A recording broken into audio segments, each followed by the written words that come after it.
In today's Statehouse Spotlight, 7 News is on your side. We are speaking with 2 Maryland lawmakers about what's happening in Annapolis that you need to know about with less than a month to go in the legislative session. And here for discussions are delegates Matt Morgan and Tiffany Alston. Good morning, delegates. Good morning. Good morning. So there has been progress, I understand, toward a new budget this week. A Senate committee finalized this $71 billion spending plan for fiscal year 2027, and it closes that $1.5 billion funding gap. So Delegate Alston, what do you think of this plan, and is it going to pass? Well, I definitely think it's going to pass. We will get it over in the House. Look, we're required to balance our budget every year under our Constitution, and I think the Senate has taken a great step towards doing that. Our House committee will take a look at it and see if it aligns with our values, and if so, we'll pass it. If not, we'll amend it and make changes. And Delegate Morgan, what do you think of the budget as it has been presented right now? Well, it's the largest budget in Maryland state history. It does a lot of different things. It has a bunch of budget gimmicks in it, pushes a lot of responsibilities back onto the county. So I'm concerned about them having to raise taxes for this budget. It makes cuts to DDA and does several other fund transfers that are like a one-time offense. But my biggest concern about this budget is it doesn't make any long-term or any changes to the structural deficit that we face next year. We face a $3 billion structural deficit this year. It does nothing to address that. And after the $2 billion of taxes that we've had in the last couple of years, I'm scared that this budget leads into some type of broad-based tax increase next year, most likely a tax increase on sales tax going from 6 to 8%. If that's not the case, the governor should come out and say that. All right. All right, everybody's been talking about these spiking energy bills, and now the governor's weighing in, and he, along with state Democrats, are unveiling this Utility Relief Act, which promises to save Marylanders $150 a year on their energy bills. So, Delegate Morgan, what do you think of this legislation to help bring down energy bills? So this is a behemoth of a bill. It's over 75 pages. There was 120 pages of amendments, and it does a lot of different things. And some of it we really, really like making changes to the Empower fee structure. But I want people to temper their expectations. My electric bill personally last month was $1,000. And what people don't realize is, depending on the utility company that you have in Maryland, there's so many hidden taxes and fees inside your utility bill that are not disclosed on the bill. Your electric bill is about 27 to 30% in these hidden taxes and fees.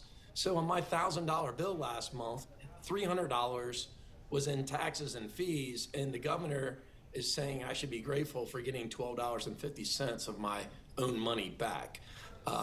As you can imagine, I don't think that goes far enough.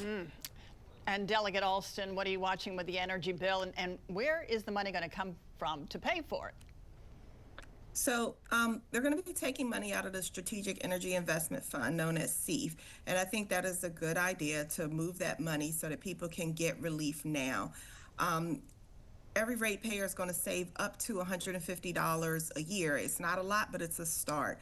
And we're going to hold these energy companies accountable. Look, they've been getting away with charging way more than what they should be charging and paying their corporate executives a lot. And so we've put limits on what they can pay from the ratepayer. And we're also going through some grid modernizations and trying to hold these data centers accountable for building and making sure that they're paying their fair share when they are overusing the grid and putting a lot of pressure on the grid. So it's a complicated process to get these bills lowered, but our colleagues are doing their work in the Environment and Transportation Committee, and we will be debating the bill today. All right. I want to get to that huge sewage spill in the Potomac, and now we're hearing the EPA is taking over the water sampling duties from the state of Maryland. And of course, this is after the huge sewage spill, and now water and soil quality testing, that's going to go on for months to come. So Delegate Morgan, what are you watching with the restoration process, and what are your concerns looking forward?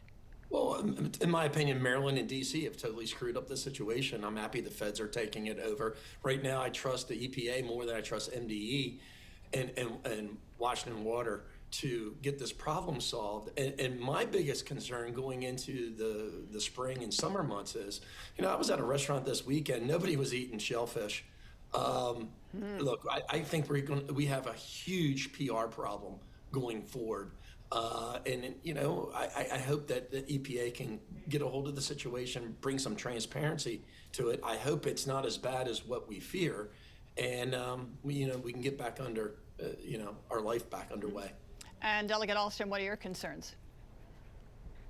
You know, the Potomac is a shared waterway, and I think everybody has to have some responsibility and skin in the game. And the federal government definitely needs to do their part. They should have been on top of this from the beginning. It's not just Maryland's responsibility. It's shared with Maryland, D.C., and Virginia. So it's something that everybody needs to lend a helping hand in. All right. Delegates Matt Morgan and Tiffany Alston, we want to thank you so much for joining us today on St. Patrick's Day. Loving the green, by the way. Thank you. Thank you for joining us on this week's Statehouse Spotlight. Appreciate it. Have a good week, Melanie.